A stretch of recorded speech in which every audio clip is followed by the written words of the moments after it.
할렐루야. 네, 오늘 불꽃전도팀 50일간의 여정이 끝이 났습니다. 하나님의 은혜로 우리가 복음을 전할 수 있었고 7층에서 축하 쫑파티라고 하나요? 네, 쫑파티를 잘 했습니다. 제가 설교하기 전에 이렇게 배부른 적이 한 번도 없었습니다. 항상 금식하고 올라왔는데 유괴양식을 너무 많이 먹고 와가지고 좀 걱정을 했습니다. 영양식이 가려질까 봐 밑에서 기도했습니다. 하나님, 제가 배부른 만큼 성령 충만하게 하시고 오늘 저를 통하여서 성령의 충만함이 잘 전달될 수 있도록 사용하여 주시옵소서 기도하고 왔습니다. 감사합니다. 너무 맛있었습니다. 네. 신앙생활을 하다 보면 종종 성경에 기록된 그 말씀들이 우리의 삶 가운데 이루어지지 않는 것 같다라는 생각을 할 때가 분명히 있습니다. 특히 기도의 약속에 대해서 더더욱 그렇습니다. 대표적인 기도의 약속은 무엇입니까? 마태복음 7장 7절에 예수님께서 하신 말씀이죠. 구하라 주실 것이요, 찾으라 찾을 것이요, 두드리라 열릴 것이요. 예수님은 말씀하셨습니다. 이것은 분명한 하나님의 약속입니다. 그래서 우리는 구하고 두드리고 찾으면 열릴 것이라고 믿고 소나무, 나무 뿌리가 뽑힐 때까지 한번 기도해보자 했던 경험이 분명히 있으실 겁니다. 그런데 한번 생각해 보면 우리가 구하는 대로 하나님께서 다 주셨나요? 한번 각자의 삶을 돌아보기를 바랍니다. 물론 하나님은 우리의 기도에 응답을 해주시는 분이고 우리가 구할 때 참 많은 것들을 주십니다. 그러나 항상 다 주시지는 않는다는 거죠. 분명히 성경을 보면 어떨 때는 주시고 어떨 때는 안 주시고 라고 기록되어 있지 않습니다. 구하면 주신다고 하셨는데 왜 때로는 아무리 부르짖어도 주시지 않는 걸까? 성경에 대한 기도에 대한 약속들이 많이 있죠. 아까 말씀드렸던 마태복음 7장 말씀도 있고 요한복음 14장 14절에 내 이름으로 무엇이든지 내게 구하면 내가 행하리라. 요한복음 16장 24절에 지금까지는 너희가 내 이름으로 아무것도 구하지 아니하였으나 구하라 그리하면 받으리니 너희 기쁨이 충만하니라. 아멘. 그리고 또 마지막으로 하이라이트는 누가복음 18장에 나오는 불의한 청지기 비유이죠. 예수님께서 하신 말씀입니다. 한 과부가 불의한 재판장을 찾아갑니다. 그래서 자신의 원수의 원한을 갚아달라고 요청을 하죠. 그러나 불의한 재판장은 들어주지 않습니다. 그래서 계속해서 찾아가서 도와주십시오 하니까 그 재판장이 귀찮았는지 그 간청을 들어주게 됩니다. 거기에 대해서 예수님께서 이렇게 비유를 하시면서 뭐라고 말씀하시냐면 7절을 보시면 하물며 하나님께서 그 밤낮 부르짖는 택하신 자들의 원한을 풀어주지 아니하시겠느냐, 그들에게 오래 참으시겠느냐라고 말씀을 하십니다. 하나님 붙잡고 끝까지 기도하면 하나님은 결국 들어주실 거라는 그런 말씀이죠. 오늘 본문 말씀도 동일선상의 말씀인 것 같습니다. 우리가 구하거나 생각하는 모든 것보다 능히 하실 분이라고 말씀하십니다. 그래서 우리가 구하기만 하면 다 될 것 같은데 이상하게도 하나님께서는 우리가 구한 것보다 차고 넘치게 주시기는커녕 때로는 우리가 구한 것조차 주시지 않을 때가 있다는 사실이죠. 분명 성경은 구하면 주신다고 하셨는데 약속하셨지만 약속이 실행된 적도 있지만 약속이 실행되지 않을 때 우리는 하나님에 대해서 굉장한 답답함을 느끼고 신앙의 회의감을 느끼기도 한다는 것이죠. 그렇다면 무엇이 문제이기 때문입니까? 하나님의 약속의 말씀은 절대 진리이기 때문에 틀리지 않습니다. 그럼에도 하나님의 약속이 우리 삶 속에서 실현되지 않는 가장 큰 문제는 무엇이냐는 거죠. 그 이유는 출발점이 잘못되었기 때문입니다. 기본적인 예로 달리기를 할 때 출발점이 굉장히 민감하고 중요합니다. 달리기를 해보셨죠? 그 출발점을 넘어서면 안 됩니다. 큰일 납니다. 안 됩니다. 실격당합니다. 또 시간을 땅 하는 순간에 맞춰서 나가야지 미리 나가서도 안 됩니다. 왜 그렇죠? 이 출발점의 위치와 시간에 따라서 기록과 순위가 달라지기 때문이죠. 마찬가지로 성경, 이 하나님의 말씀을 대하는 출발점이 어떠하느냐에 따라서 우리의 인생이 달라질 수 있다는 겁니다. 그런데 안타까운 것은 많은 크리스찬들이 이 잘못된 출발점에 서게 되는 경우가 참 많다라는 사실입니다. 그로 인해서 이 하나님의 약속의 말씀이 이 기도의 공식들이 내 삶 가운데 이루어지는 그런 시간과 결과물들이 가지각각 확연하게 달라진다라는 것이죠. 그런 출발점이 어떻게 잘못되었냐? 그것은 바로 우리의 관점이 잘못되었기 때문입니다. 우리가 성경을 볼 때 잘못된 시각으로 출발해서 보게 된다라는 것이죠.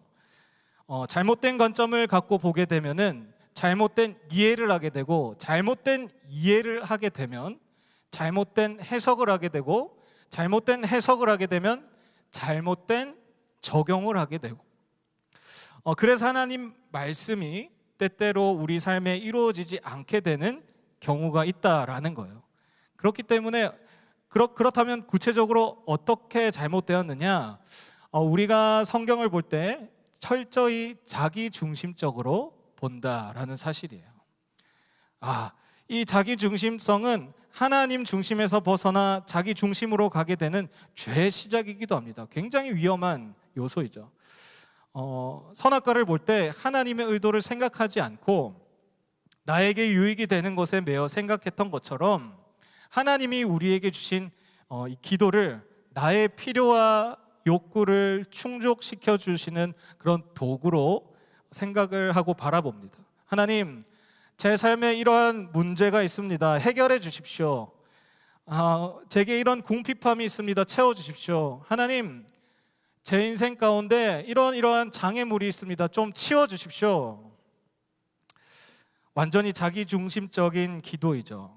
이러한 기도는 나의 관심사이자 나의 유익과 혜택에 관하여 하나님이 나를 위해 무언가를 해주어야만 되는 그러한 관점에 매이게 된다라는 거죠.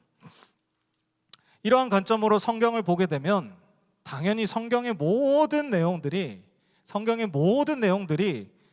왜곡될 수밖에 없는 겁니다. 거기서부터 잘못 출발했기 때문이죠. 결국 성경은 나의 야망과 꿈을 이루기 위해, 소원 성취를 위해, 욕구를 채워주기 위해 기록된 책으로 전락해버립니다. 그러나 성경은 분명히 그런 책이 아닙니다. 그렇다면 성경은 무엇을 드러내고자 한 책일까요? 다들 아시다시피 성경은 하나님의 영광, 계획, 비전, 사상, 나라를 선포하고 있는 책입니다. 성경을 굳이 한 문장으로 요약한다면 하나님을 인정하고 예배하라가 될 수 있겠죠. 성경은 처음부터 끝까지 하나님 중심의 책입니다. 하나님 중심적으로 기록된 책이라는 거예요. 창조 때 인간을 창조하신 이유가 무엇입니까? 하나님을 예배하기 위함입니다. 죄가 시작된 것이 어떻게 된 겁니까? 하나님을 인정하지 않고 하나님을 통치를 거부하고 하나님을 예배하지 않게 되기 때문에 시작함으로써 죄가 시작된 것이죠. 구약에 나타난 심판을 선포하는 이유는 하나님의 하나님 되심을 인정하지 않기 때문에 그렇죠. 그러나 그럼에도 그들이 인정하지 않으니까 하나님께서는 누구를 보내주셨습니까? 예수 그리스도를 보내주셔서 우리의 죄를 대신해서 십자가에 달려 돌아가게 하시고 죄값을 치르셨습니다. 그래야 하나님과 우리와의 관계가 완전히 깨졌었는데 다시금 회복시켜 주시고, 그러한 가운데 다시 우리가 하나님을 인정하고 예배하도록 길을 만들어 두신 거예요. 예수님께서 십자가에 달려 돌아가신 후에 승천하시기 전에 선포하셨죠. 세상 끝날까지 너희와 항상 함께 있을 거다. 임마누엘을 선포하셨습니다. 왜 이 임마누엘을 선포하셨습니까? 우리가 매 주일마다 교회에 나와서 예배드리는 썬데이 크리스찬이 아니라 매일매일 예수님과 동행하며 하나님을 인정하고 예배하라. 그러한 목적으로 임마누엘을 선포하신 겁니다. 교회를 주신 이유는 무엇입니까?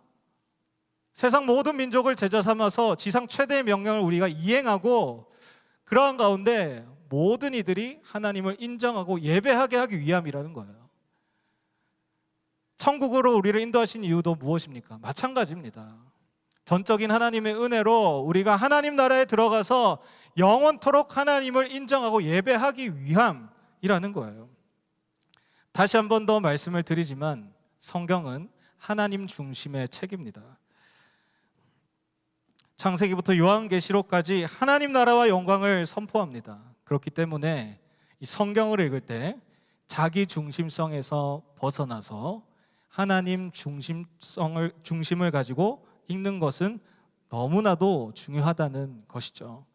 마찬가지로 오늘 본문도 하나님 중심으로 보는 것이 매우 중요합니다.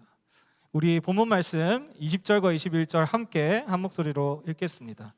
우리 가운데서 역사하시는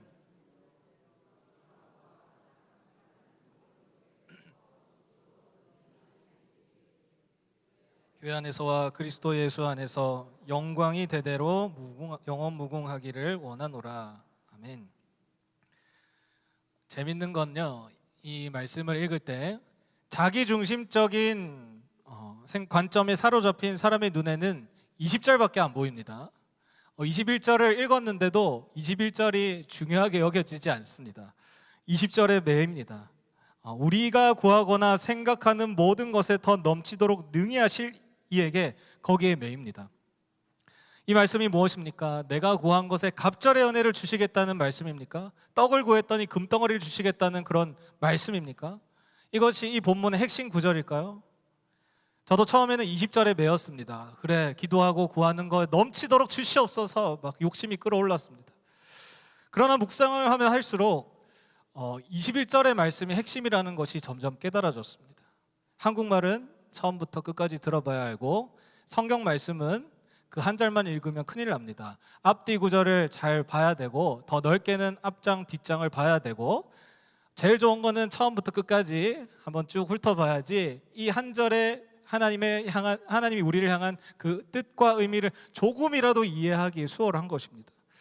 본문의 핵심은 무엇입니까? 무엇을 구하든지 하나님이 더 좋은 곳으로 주시는 것이 아니라 하나님의 뜻대로 영광을 추구하며 나라를 구하면 그때 더 넘치도록 채워주시겠다는 메시지입니다.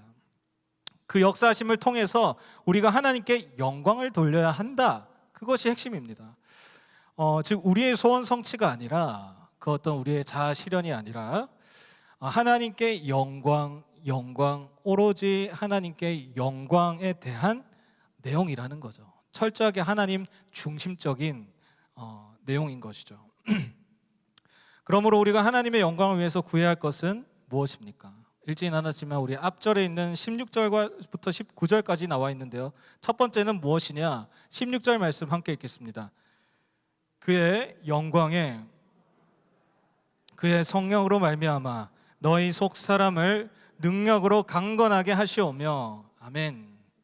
우리의 겉사람이 아니라 속 사람이 강건해지는 것입니다. 그것이 어떻게 가능해지냐? 성경에 쓰여 있듯이 성령으로 말미암아. 우리의 능으로 할 수 없습니다. 성령으로 말미암아.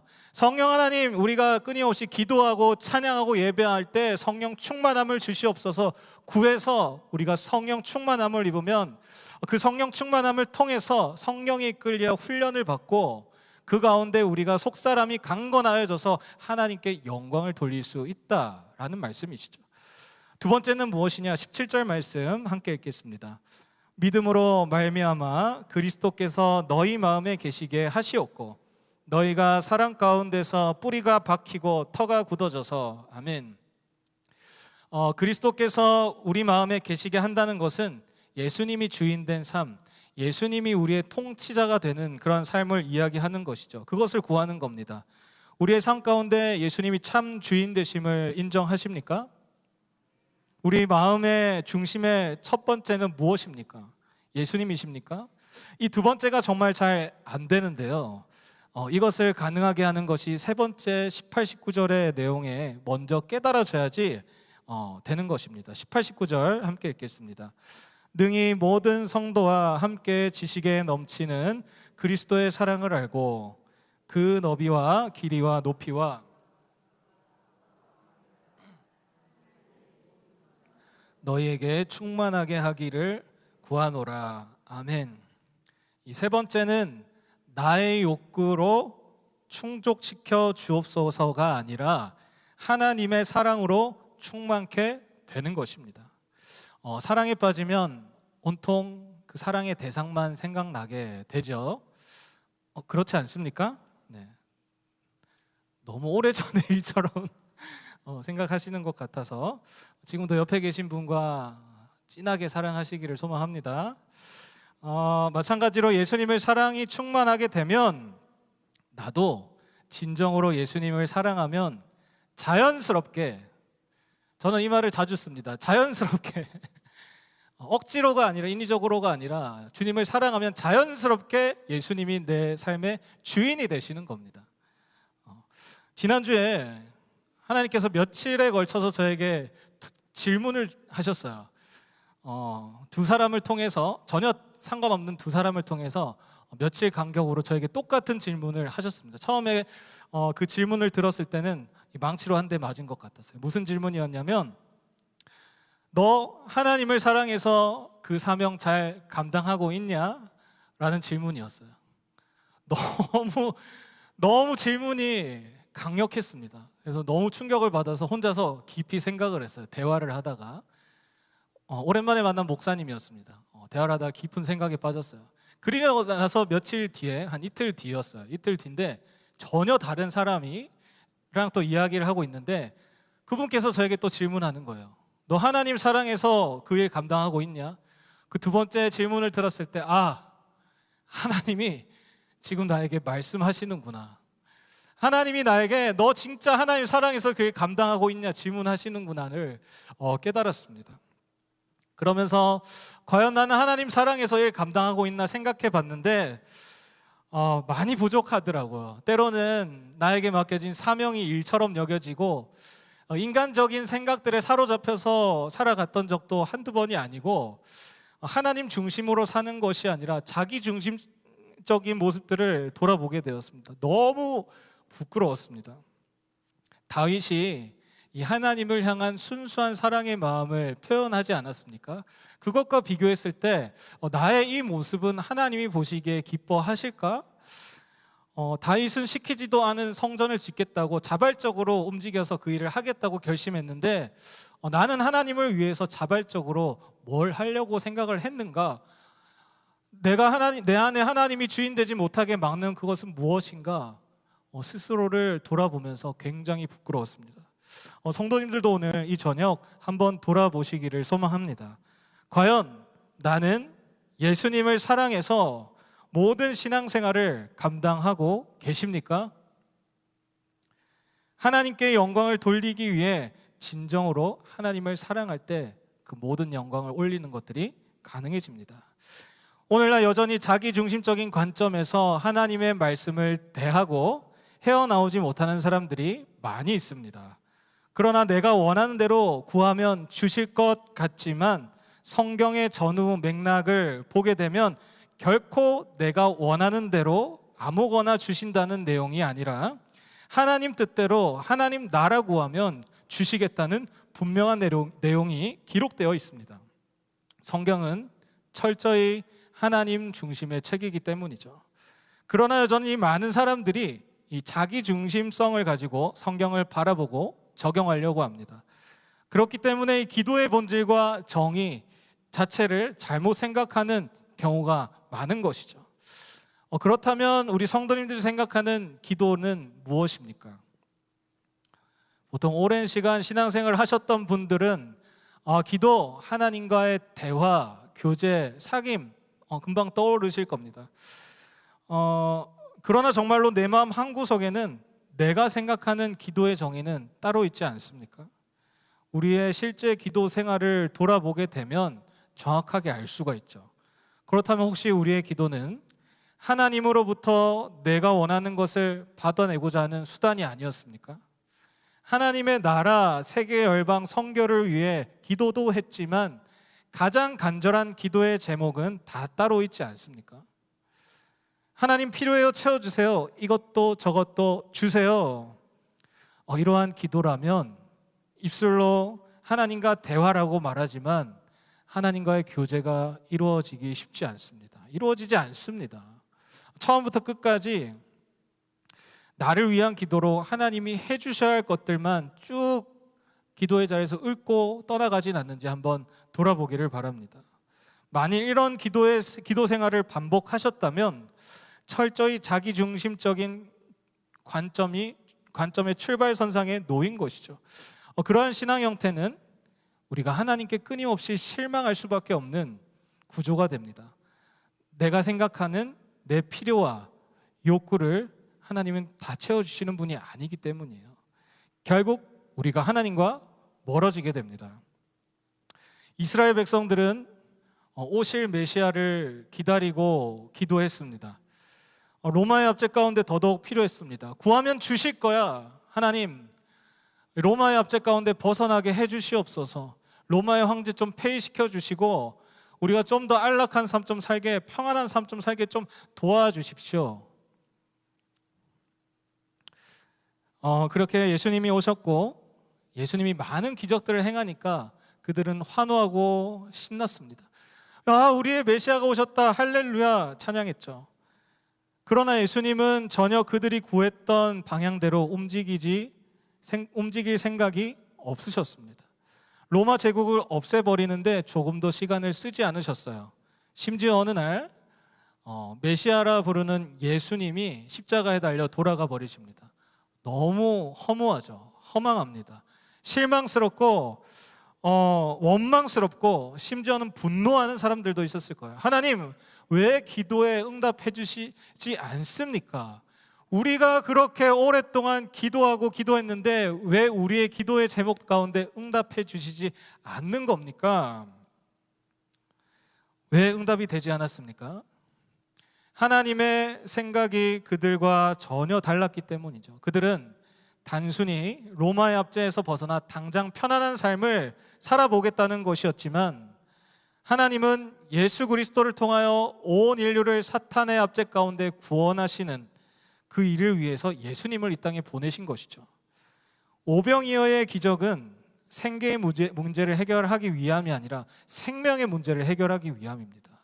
단순히 먹는 것을 해결해 주신 것이 아니라 사람이 떡으로만 사는 것이 아니라 하나님 말씀으로 사는 것이야. 너는 영의 양식을 먹어야 돼. 나를 통하여서 지금 당장 빵 몇 개가 생겨나는 게 중요한 게 아니야.